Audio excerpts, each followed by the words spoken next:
विद्यमान आमदार माननीय विजयकुमार मालक देशमुख यांनी आपलं मनोगत व्यक्त करावं या ठिकाणी त्यांना विनंती।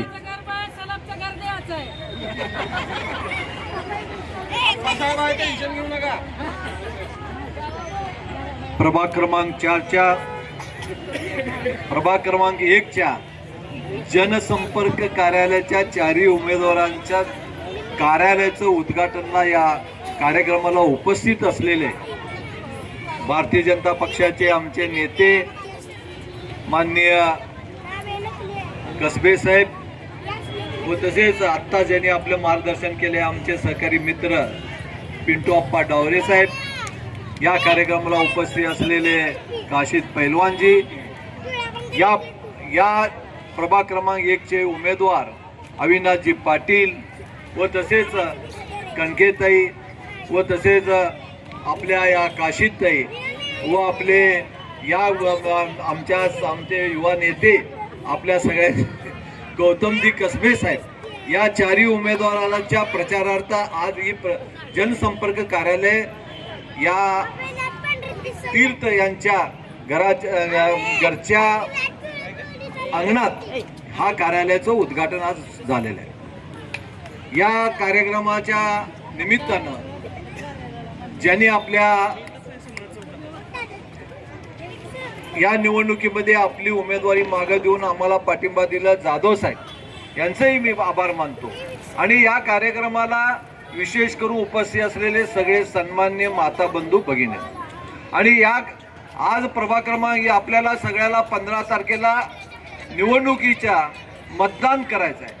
आणि हे मतदान करत असताना आम्ही भारतीय जनता पक्षाच्या वतीनं हे चारही उमेदवार आपल्या समोर दिलेले आहेत। यातले 2 उमेदवार नवीन आहेत, 2 पूर्वी आपल्या बरोबर या प्रभागामध्ये नगरसेवक होते, आणि भारतीय जनता पक्षाने यावेळेला दोन्ही नवीन उमेदवार एक धडाडीचं काम करणारे या भागातून, ज्या भागातून हनुमाननगर भागातून आज जिथं काम गेल्या अनेक वर्षापासून मी आमदार असूनही काम झालं नव्हतं, पण जेव्हा मी परवाच्या आमदारच्या निवडणुकीमध्ये पिंटू डावरे असू दे, काशीद भाऊंना मी बोलून घेतलं की भाऊ तुमच्याकडे कामं होऊ शकेना, कारण या भागातील पूर्वीचे नगरसेवक काम करू शकले नाही, कारण आमदार असल्यामुळं मी या गल्लीबोळातून घराघरामध्ये कधी फिरलो नाही।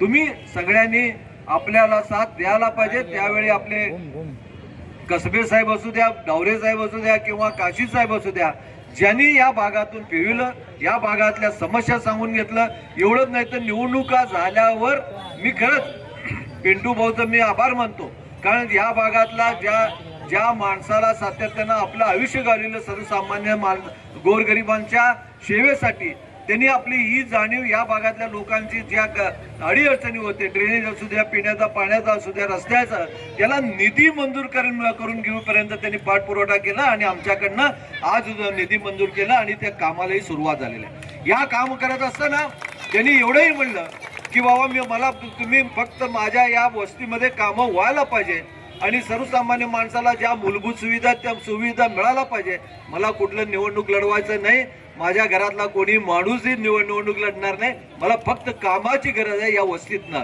मी आपल्या सगळ्याला सांगू इच्छितो, येणाऱ्या या 5 वर्षामध्ये तुमच्या या भागामध्ये एकही काम शिल्लक ठेवणार नाही, एवढं मी तुम्हाला सगळ्यांना शब्द देतो। कारण दशरथ भाऊ कसबे असू द्या किंवा पिंटू भाऊ असू द्या, हे आता आम्हाला स्वस्त बसू देणार नाही, कामं करूनच घेणार। कारण आता गौतम कसबे आज इथं आपल्या तो उमेदवार दिलेला आहे, त्यांनी आता सांगितलेलं आहे की मी काम करून दाखवेन, आणि काम खरंच एक चांगलं काम करणारे उमेद असणारे लोक आज या भागातून आपल्याला उमेदवारी दिलं। या आपल्या गल्लीपासून दिल्लीपर्यंत सत्ता आज आपल्या भारतीय जनता पक्षाचा आहे, आपल्या या देशाचे पंतप्रधान भारतीय जनता पक्षाचे आहेत, मुख्यमंत्री भारतीय जनता पक्षाचे आहेत। आपल्याला निधीची कमतरता नाही, पण काम करणाऱ्या माणसाची कमतरता होतं, ते तुमच्या सगळ्यांच्या आशीर्वादानं पूर्ण होणार आहे। येणाऱ्या 15 तारखेच्या या निवडणुकीमध्ये तुम्ही सगळ्यांना जास्तीत जास्त मतांनी आपल्याला निवडून द्यायचं आहे। या सोलापूर शहराचा विकास व्हावा, सोलापूर शहराचा विकास होत असताना आपले देशाचे पंतप्रधान हमेशा म्हणत असतात, आपल्या या देशातला सर्वसामान्य माणूस शेवटचा माणसाचा जोपर्यंत विकास होऊ शकत नाही तोपर्यंत या देशाचा विकास होऊ शकत नाही, आणि म्हणूनच जोपर्यंत या सोलापूर शहरातल्या या शेवटच्या माणसाच्या घरापर्यंत जोपर्यंत आपण मूलभूत सुविधा पोहोचू शकत नाही तोपर्यंत सोलापूरचा विकास होणार नाही. हेच ध्येय समोर ठेवून यांनी काम करणार आहेत आणि आपल्या जेव्हा आपल्या वाड्या वस्ती सगळे सुधारणा होतील त्यावेळी आम्हालाही वाटेल की आम्ही सोलापूर शहराचा विकास केला. हे केवळ या चार उमेदवार या गल्ली बोळातल्या या प्रभागापुरतं नाही तर या सोलापूर शहराच्या विकासामध्ये आपण निवडून दिल्यावर काम करणार आहेत आणि या सोलापूर शहराचा विकास साधणार आहेत.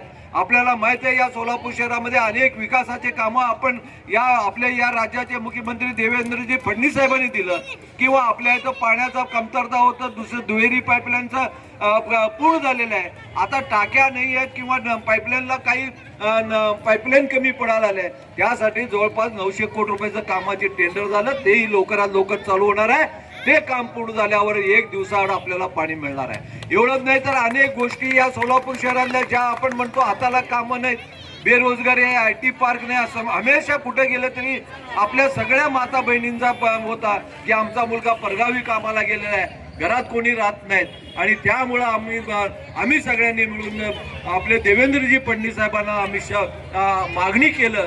त्यांनी या सोलापूर शहराला IT पार्क दिलं.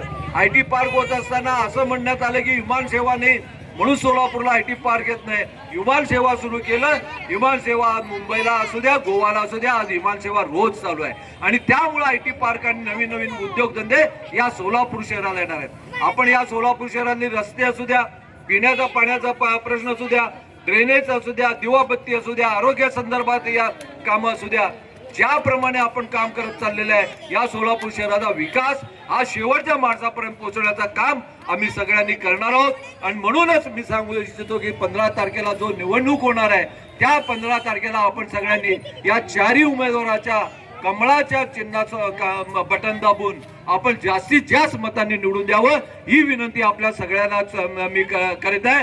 तुमचा आशीर्वाद तुमचं सहकार्य या चारही उमेदवारांना करावं आणि येणाऱ्या याच्यामध्ये आपल्या या एक प्रकारचं चांगलं काम करून दाखवतील एवढंच तुम्हाला शब्द देतो आणि माझे 2 शब्द संपवितो. जय हिंद जय महाराष्ट्र.